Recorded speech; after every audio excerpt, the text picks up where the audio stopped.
right, spinny ball, ding, there we go.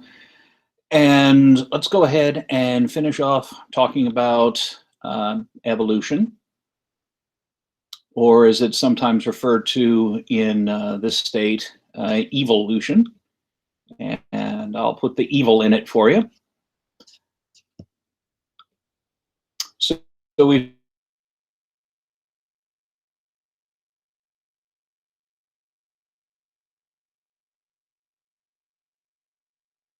finished off talking about speciation, and I gave you the case study of pupfish.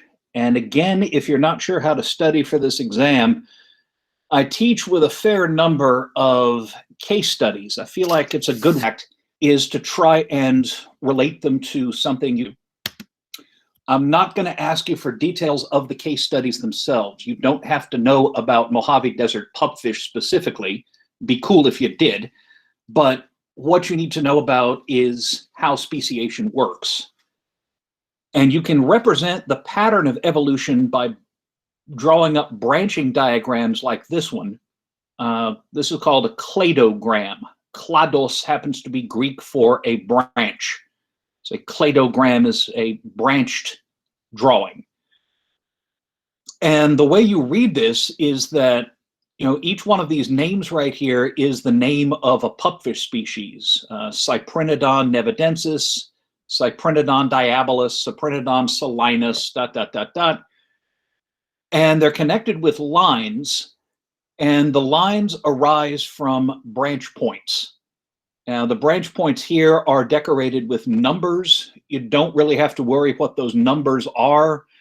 There's a statistical test we can use to express how confident we are that the branch should be where it is. It's called bootstrap probabilities, but don't worry about that here. What you need to know is everywhere you see one of those numbers, that's a point where two or more branches meet.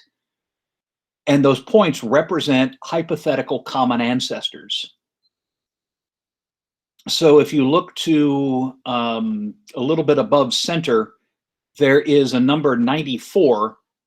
And coming off of that is a branch that leads to Cyprinodon salinus, the Salt Creek pupfish, and Cyprinodon diabolus, the Devil's Hole pupfish, and Cyprinodon nevadensis, various varieties of that, the Amargosa pupfish.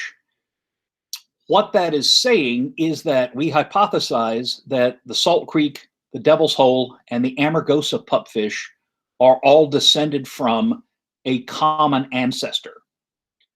We may or may not really know what that common ancestor was. We've actually got some idea. I know, at least in some parts of the desert, there's actually some fossil fish that have turned up that could be useful in working this out. But even if we didn't have those, this would be essentially saying our best hypothesis is that all three of these pupfish species descend from a species that may not be there anymore, but it was an ancestor to these three that are there today. And you can follow that back. That number 47 marks a point that represents the common ancestor of the Amargosa, Devil's Hole, Salt Creek pupfish, and a species we didn't even talk about called Cyprinodon fontinalis, and so on. And where we get the information to derive and test that hypothesis, I can't tell you yet because we need to get through a little bit more about this stuff called DNA. Because it turns out that DNA provides enormous amounts of data that we can use in various ways to draw and test those cladograms. And I'll have to get to that a little bit later. For now, that's a piece of a much larger cladogram. And on the right, that long triangle that you see is basically shorthand for there's a whole bunch of little branches here that we're not going to draw individually because we don't have room. And there's a long blue triangle labeled Cyprinodontidae. That's the family that all these pupfish belong to. And the Cyprinodontidae, we think, shares a common ancestor with another family, Fundulidae, which are called killifish. And sometimes you get those in pet stores. Some species are popular in home aquariums. And then to the left of that, there's another spot that marks a common ancestor of Cyprinodontidae, the pupfish, Fundulidae, the killifish, and Posilidae, the live bearers, which includes guppies, swordtails, mollies, and platyfish.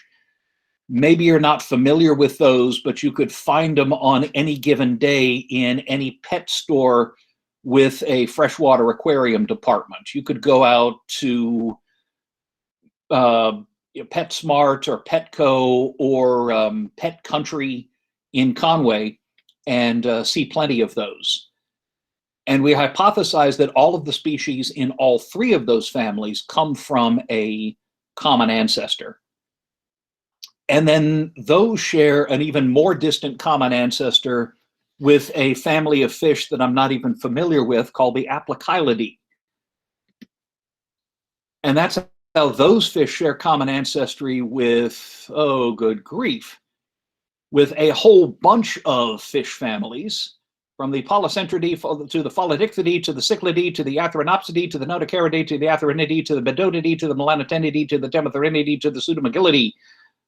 Hope you got all that down. And all of those fish share a common ancestor with all other fish. Way up there at the top, there's I don't know if you can even read it on your screen, there is a group labeled Chondrichthyes, that's sharks. And close to the top, there is a group called Tetrapodomorpha, that's land vertebrates, amphibians, reptiles, birds, and mammals. And then everything else on there is fish.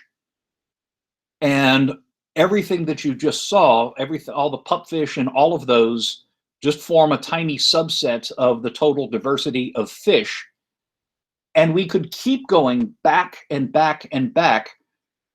And if you could see the entire relationships between all species of life on Earth, it would look something like this. Eukaryotes form one of the three great big branches of it. Archaea form another big branch. And then most of what you see in the top half of that picture right there, that's all bacteria.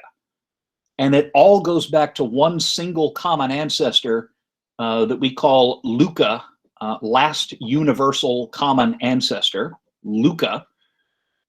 And we don't know exactly what LUCA would have looked like. And we don't have fossils that we can identify.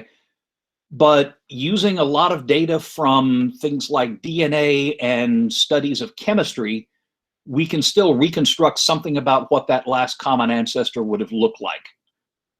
Where that came from, I'm not going to get into.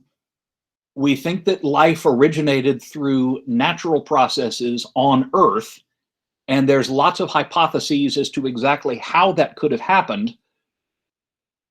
We don't have a full answer, but we've been able to test and reject some hypotheses, and we think we're getting close to an overall understanding in principle of how that sort of thing could have happened.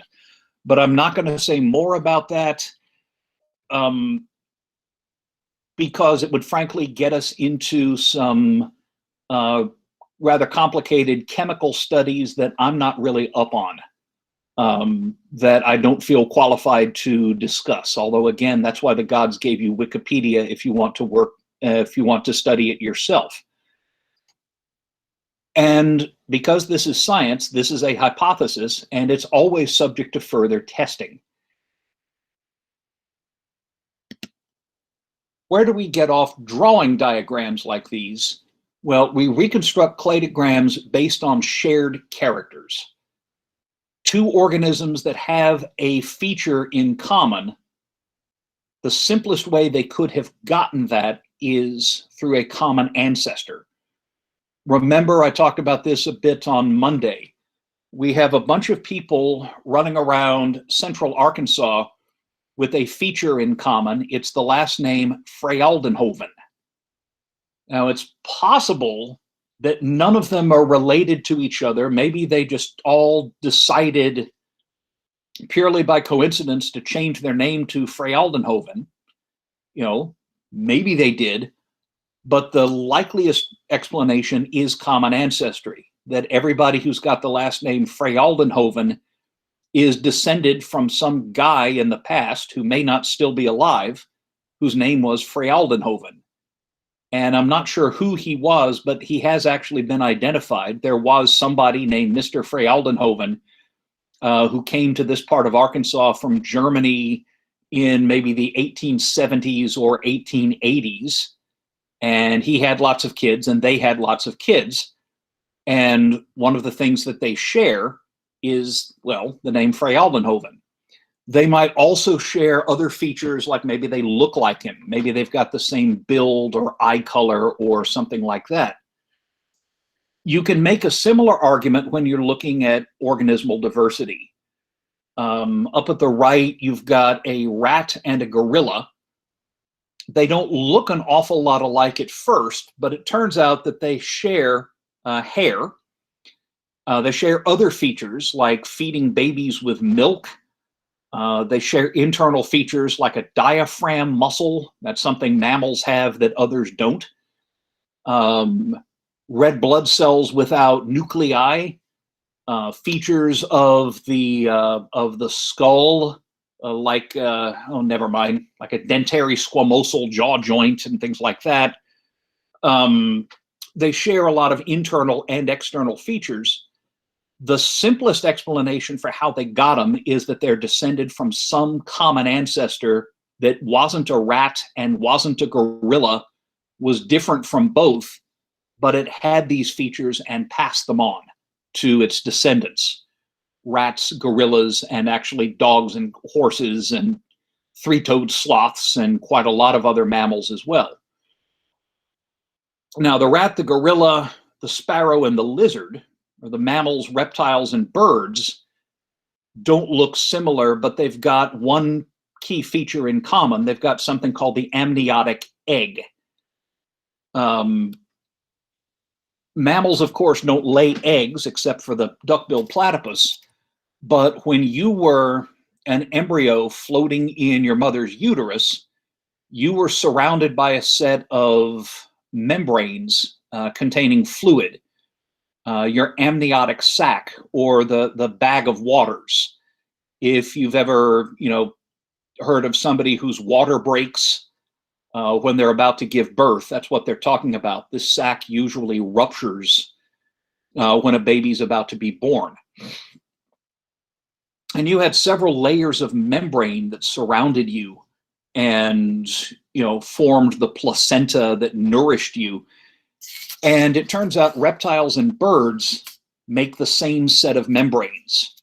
They don't have placentas, but their embryos grow up in a bag of waters called an amniotic membrane and a chorionic membrane and a third little membrane called an allantoy and a yolk sac, which you had, although it didn't have any yolk in it and it was never very big.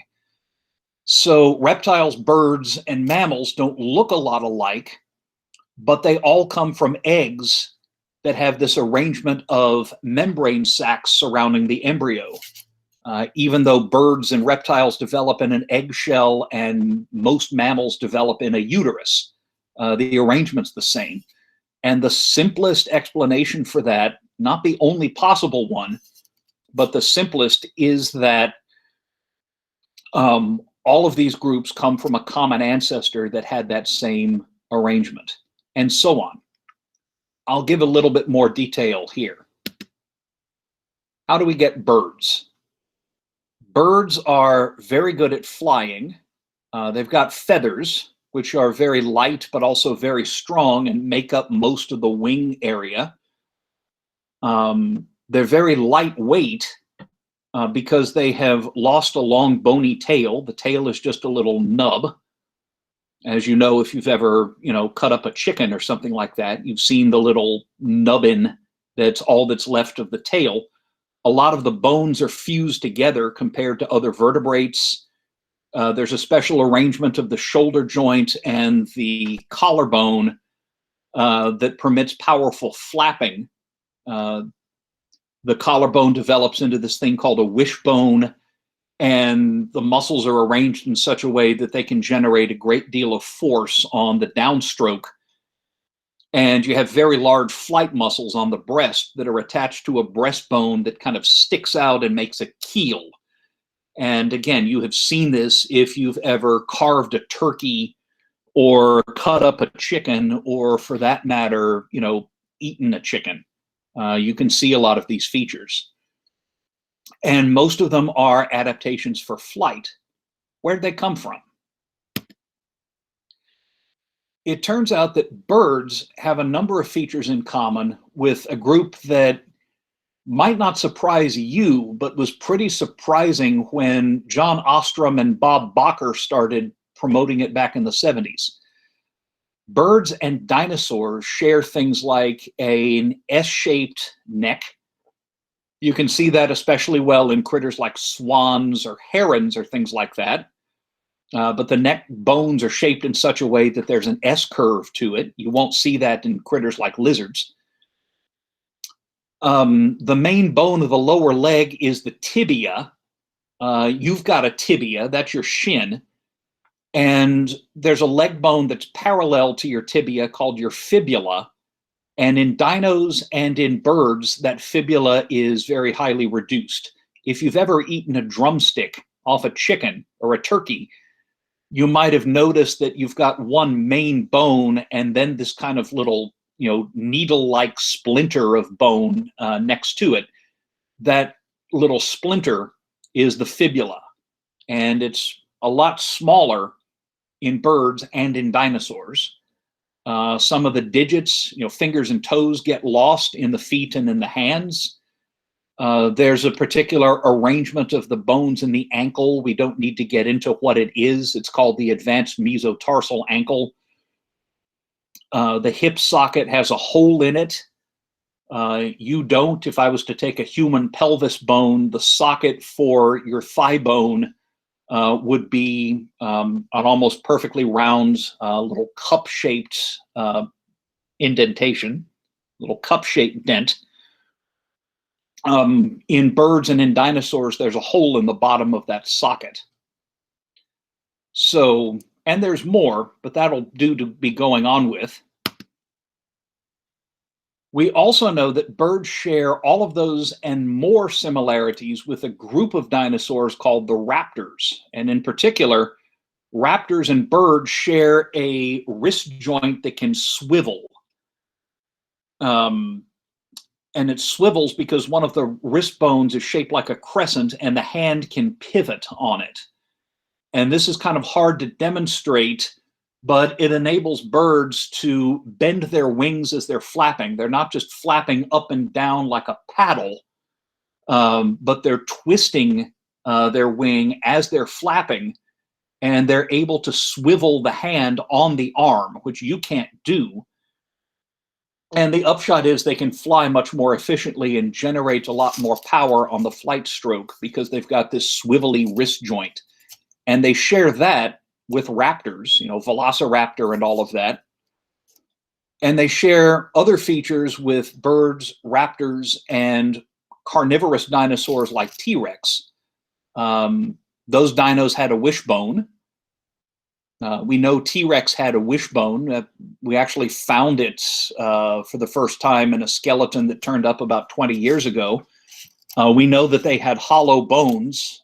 We also know they've got narrow, pointy claws. And we can represent it like this. Flesh-eating dinosaurs, the carnosaurs, and raptors and birds share all those features, wishbone and claws and hollow bones. So we'll represent that by drawing a circle around them, or a rectangle around them. Within that group, raptors and birds share this feature of having a semilunate carpal, a swivel wrist joint.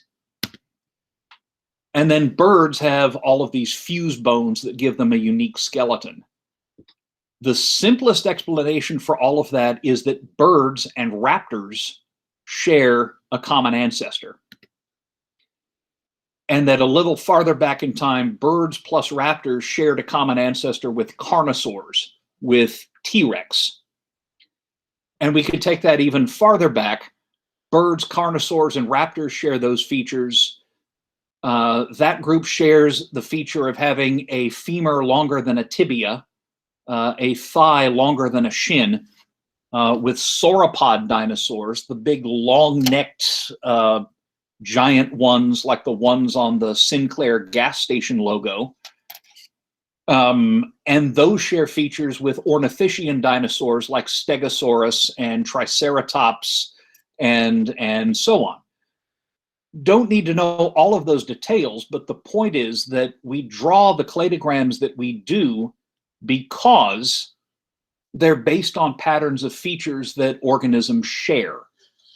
And two species that have lots of features in common are likely to have inherited them from a common ancestor. Sometimes it doesn't work because we have something called convergent evolution, where unrelated species might adapt in such a way that they look alike. Well, it's not 100% foolproof, but it works well enough that we can reconstruct evolutionary history looking for these patterns of shared characters, and then we can test them. One thing you might be aware of is, thanks to some spectacular dinosaur discoveries over the past 20 years, we now know that raptors had feathers. There was about 15 years ago, a small raptor turned up in China that was so well preserved that not only were all the bones present, but the feathers were visible as well. So that's yet another feature that birds and raptors share. Actually, we don't know about big carnosaurs, but some small ones, some small relatives of Tyrannosaurus rex, including one from China called Utyrannus. We now know those had feathers as well.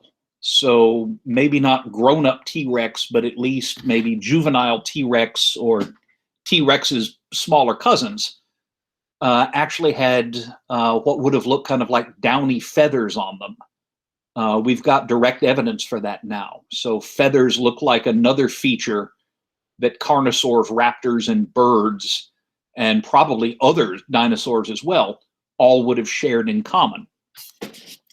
So that's how we test that cladogram. We could say if raptors and birds share a common ancestor, they don't only have a semilunate carpal, we'd expect to find other features. And we now have found other features that these share. And again, we do have examples of what we call convergent evolution, where evolution tends to make unrelated species look like each other.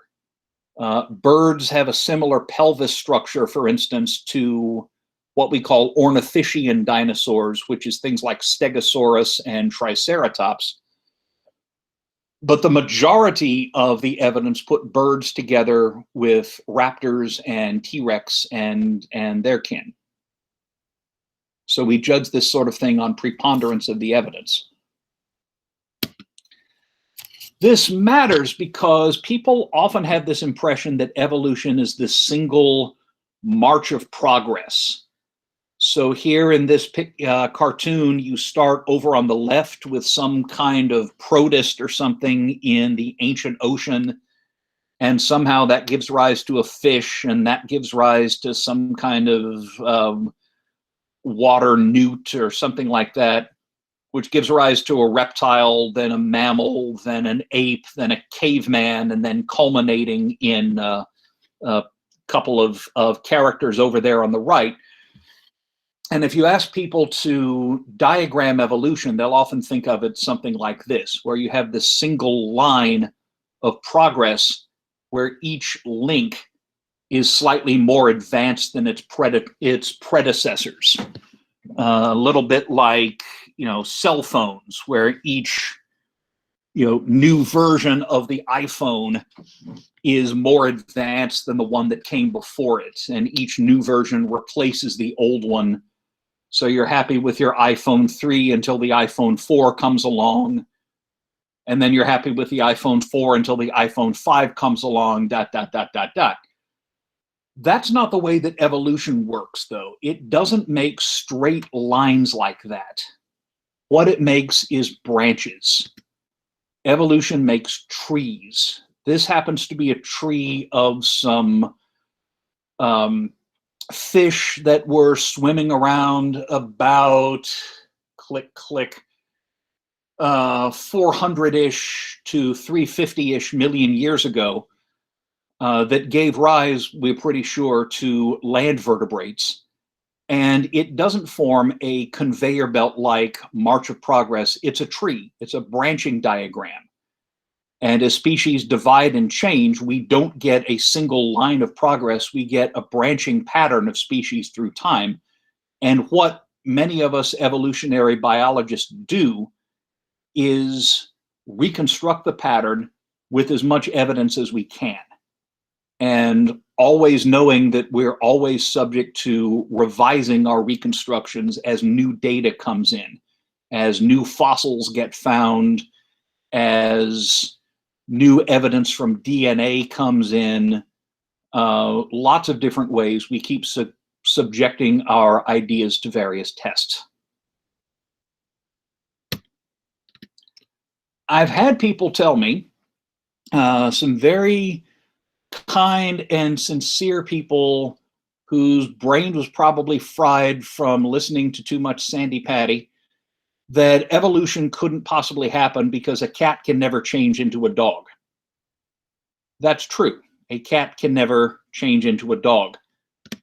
Fortunately, we don't think cats did come from dogs. Cats didn't evolve from dogs, nor did dogs evolve from cats. Cats and dogs both are descended from a common ancestor. We don't know exactly what the common ancestor was, but it would have been a member of an extinct group of mammals called the Miacids. Ooh, computer animation. And it would have looked something like that. It would have looked not like a cat, not like a dog, maybe something like a tree-climbing weasel, but it's not around today. We've only got fossils of it. But one of these species that we'd classify in the Miacids would have been the common ancestor of cats, dogs, and also of raccoons, bears, ferrets, and lots of other mammals, because evolution proceeds through common ancestry. It's a branching process. It makes these trees through time. And the same applies to human evolution. This is the part where some people start getting uncomfortable. There are lots of fossils that indicate very clearly that our own species has changed over time. Homo sapiens has not always been on the planet. Homo sapiens did not coexist with dinosaurs, by the way, except for the birds. But yeah, the Flintstones is not a documentary. And there are plenty of fossils that indicate that before Homo sapiens were here, there were other relatives of ours, but not the same as us, that were here. Up at the top left, you've got Australopithecus africanus. Below that, you've got Homo rudolfensis. At the top right, you've got Homo heidelbergensis, and at the lower right, you've got that's one of the robust Australopithecines. Anyway, they're similar to us. All four of those skulls belong to species that would have walked upright. Some of them would have used tools. But they're not identical to us. They are earlier relatives of us. And the fossils are very clear that our closest living relatives are the African great apes. You're not descended from a chimp, but a chimp is your closest cousin. I mean, outside of, you know, your human cousins. Our closest living relatives would be chimps, bonobos, and gorillas. And every so often we get more. Just 5 years ago, there was a team of scientists that announced the discovery in a cave in southern Africa of the remains of no fewer than 15 individuals of a new species related to modern humans, but not the same. Was named Homo naledi. Naledi is a word in the local African language, and I'm sorry, I forget what it means. But you can see there's a partial skull where we don't have the face yet, but we've got the jaw and the brain case, and most of the remains of the body. You can see we've got a pretty complete arm and vertebrae, pieces of the pelvis, and so on. And then just 2 years ago, a nearly complete skeleton of another human relative, which is unofficially Littlefoot, was described from South Africa. She was actually found in 1997, and it took 20 years to expose those bones. It was very difficult digging to do to get the bones out without damage. You know, they did not want to rush the job, but you can see it was worth it because this is essentially a complete skeleton. They're missing a few bits, but just about everything is there. And that's going to improve our knowledge of the evolutionary history of humanity. And every few years, something like this turns up. There are people digging and looking for finds like this. This is actually an illustration from a book put out by Time Life Press back in the 60s. And it's an illustration of human ancestors as they were understood back then. A lot of these have been reclassified or reinterpreted on the basis of new discoveries. But if you ask someone to describe human evolution, it's probably going to look like this. You have Bonzo the chimp over there at the left, and then one step ahead, that has progressed to, I don't know, Oog the ape man. And then a step ahead, that has progressed to Gorg the Ramapithecus. And then one step ahead, we have Korg the Neanderthal. And leading the procession, the most advanced species on the planet, we have Fred the naked white guy over there on the right. Always seems to be a white guy that's leading the march of progress. Like, I'm not sure why that is. Well, I am sure, but I'm not going to get into that. But illustrations like this give the impression that evolution is this linear, progressive, conveyor belt type process, you know, in which, you know, Cro-Magnons replace Neanderthals because they're more advanced, you know, just as surely as the iPhone 4 replaced the iPhone 3. It isn't the way it works. And all of these species that you see here did exist, and they're all related to us in some way. But a much more accurate picture of human evolution would look like this. The blue bars that you're seeing represent intervals of time when a particular species was around. The modern era is up there at the top, and the oldest fossils that seem to be more closely related to us than anybody else are down at the bottom, and they come in at about 25 million years ago. And so these blue bars that you're seeing represent the existence of species of human relative. Those connections with lines represent our best hypotheses as to how they're related to each other. So it looks a little bit tangly, but this is a tree diagram. This is based on a cladogram, and the vast majority of those fossils are not our direct ancestors. They're cousins. They're side branches compared to us. That's why you can't line them up in a single march of progress. And this is exactly what we'd expect. When my grandmother died in 1998, after a wonderfully long life.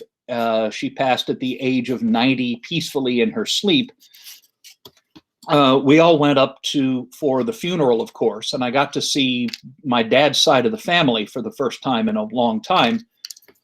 And we all gathered after the service down in the basement of First United Methodist Church of Iowa Falls, Iowa.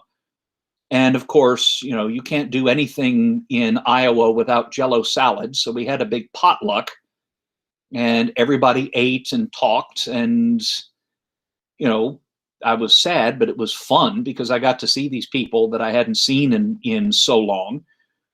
And anyway, there were, let's say, maybe 50 people down there in that church basement that I was directly related to. Only one was my direct ancestor, and that was my father. I guess maybe my grandmother was there in spirit, I guess. But the majority of people there that I was related to were not my direct ancestors. They were uncles and aunts and cousins and second cousins and first cousins once removed and second cousins 3 times removed. And I'm vaguely aware that you're related to us somehow, and I can't really remember how, but you make a really good Jello salad, so why don't you come to the potluck, people? If you've been to a family reunion, maybe you've got people like that. And that's the way families work. Unless you happen to be the only child of a parent that was an only child, you probably have a lot more uncles and cousins than you have direct ancestors. And evolution works in a similar way. Almost all of those fossil species that we find are not our direct ancestors. They are uncles and aunts and cousins. And what we try to do, instead of lining up all of those fossils in a single file line of progress, is reconstruct the totality of the tree, all of it. Even the ones that we're not directly related to, even the ones that we're not all that close to, like Gigantopithecus or Paranthropus boisei. So that's what we do with all of this. We're trying to reconstruct the entirety of the tree instead of lining up species in a single file line. If you remember nothing else, remember that evolution makes trees. Okay. Almost done with this. Hang with me. There's a few things evolution's not. I've already stated that evolution is not this escalator taking everything up a march of progress.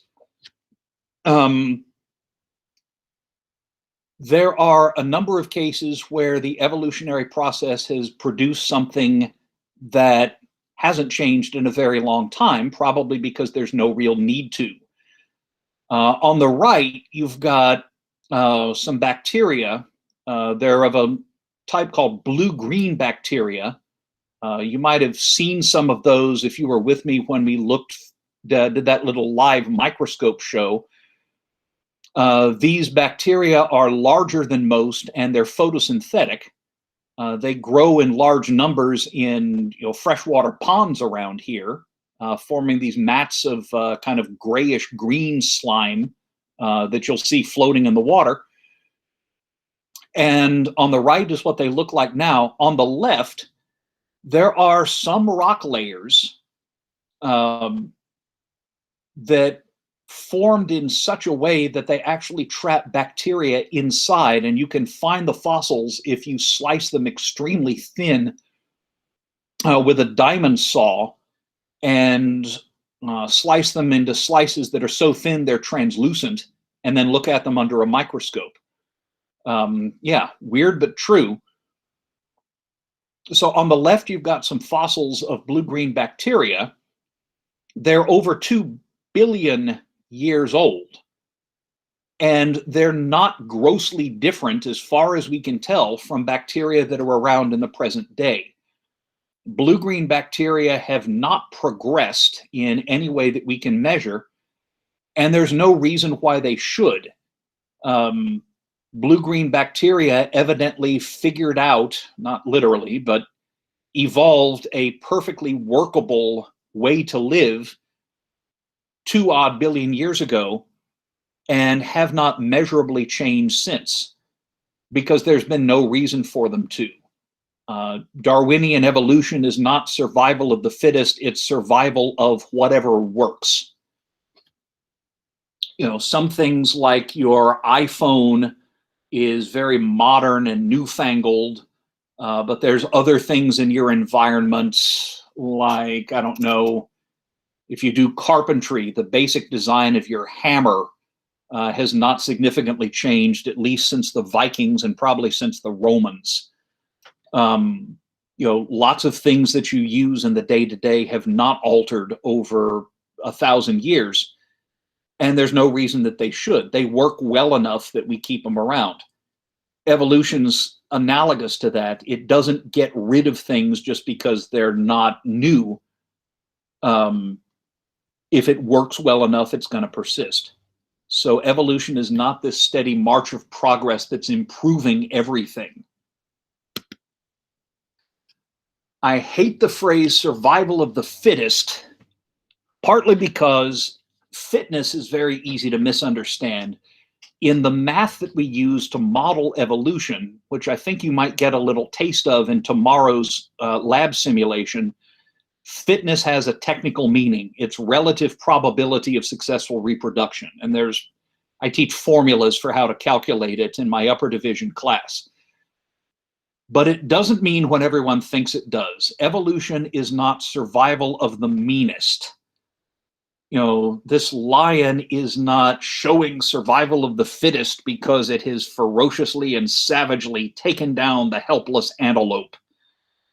You know, the savage shark on Shark Week, you know, is not survival of the fittest because it's savagely torn up the helpless sea lion or whatever it is that they're showing there.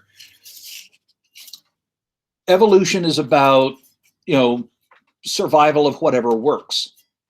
And as we'll see towards the very end of the course, very, very, very, very, very often, the organisms that have the best chance of successfully surviving and reproducing are the ones that play nice, the ones that cooperate with each other, the ones that, the ones that develop cooperative relationships. I mean, you could think of this as being analogous to the world of business. There are times when firms, you know, banks or businesses or what have you, compete with each other, but there's lots of times where businesses might cooperate with each other, might sign some kind of joint agreements, might sign, merger deals or collaborations or things like that. And that happens all the time.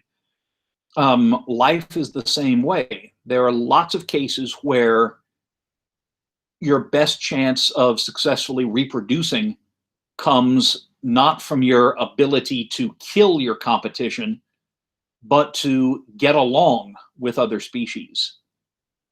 It's not what you think survival of the fittest is. And that's a reason why I don't like that phrase. It gives everybody the wrong idea that evolution is about survival of the meanest. It isn't. It's not about survival of the most savage and bloodthirsty. It's about survival of whatever works. And often that's cooperation. And then finally, this is Arkansas. And it's calmed down in the, good grief, almost 23 years that I've been here. But there are people in the state of Arkansas that are not entirely sold on this whole evolution business, because in their interpretation of the religious texts that they follow, evolution is not consistent with those. There's people who don't believe in this whole evolution thing because it goes against the Bible or against their way of interpreting the Bible. I don't ask and never will. It's none of my business, but maybe some of you are in a situation like this. When I started teaching here, I could pretty much guarantee that every time I said the dreaded E word, there'd be several people who would just immediately stop writing and just be glaring, just stare daggers at me. Like, oh, you mentioned that. I have found out the hard way that you know, some people are not entirely sold on this thing. Here's the thing. I'm not, if this applies to you, what you believe is none of my concern. I'm not being paid by the state to make you give up your faith. If whatever your faith is, if it gives you strength and support in a world that can be tough, if it encourages you to be a better human being, if it makes you, you know, more humane, more kind, more of a decent human being and less of an a-hole, then I have absolutely no problems with it. It is entirely your business. It's not mine. And it's neither part of my job description nor part of what I want to do as a professor to make everybody, you know, abandon it. I was once in a debate with somebody who accused me of basically trying to brainwash all of my students to become evil atheist, secular humanist kind of things. And I said, look, if I could brainwash my students, I would brainwash them into mowing my lawn. I wouldn't brainwash them into abandoning their faith. I would brainwash them into doing, you know, into doing my household chores. I'd be going, wash my dishes, bring me large amounts of craft beer, blah, blah, blah, blah. Okay, but I don't want to brainwash anybody. It's not my place to say whether this is right or wrong, but when I was about 8 and starting to ask hard questions, my mama told me that she always figured that evolution was the way in which God accomplished his divine purpose, that God did create the universe, but that creative process has been spread out over countless billions of years. And this is actually a grander and more amazing idea than God just saying zap and everything pops into existence.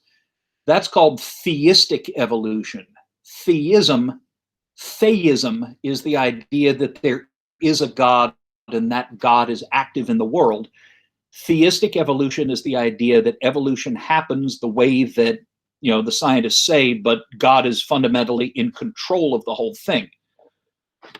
Ultimately, I have no opinion I will express as to whether this is right or wrong. You don't have to believe that if you don't want to. Not my business. But many Christian denominations and traditions have no problem at all with biological evolution. There are lots more ways, richer and more complex and more interesting, to look at the intersection of science versus faith than either this sort of, you know, God doesn't exist and there's nothing versus them scientists are wrong and they're all going to hell. There's a lot more interesting things to be thought than that. But many Christian denominations are fine with biological evolution. But I'll leave the last word to Charles Darwin, who said, "A man who wishes to form a judgment on this subject must weigh the evidence for himself, and he ought not to be influenced by being told that a considerable number of scientific men can reconcile the results of science with revealed or natural religion, whilst others cannot do so." Translation, you got to figure this out for yourself. And if it's difficult for you, that's okay. That's how you grow. That's, you know, strong meat for strong jaws, you know. All right. On that note, I will go ahead and leave off there. I will give me a second and I will stop the recording. Sorry, I'm waiting for a particular window to pop up. I'm so sorry to interrupt you. Can I speak for just 1 second? As soon as I stop recording, which is right now.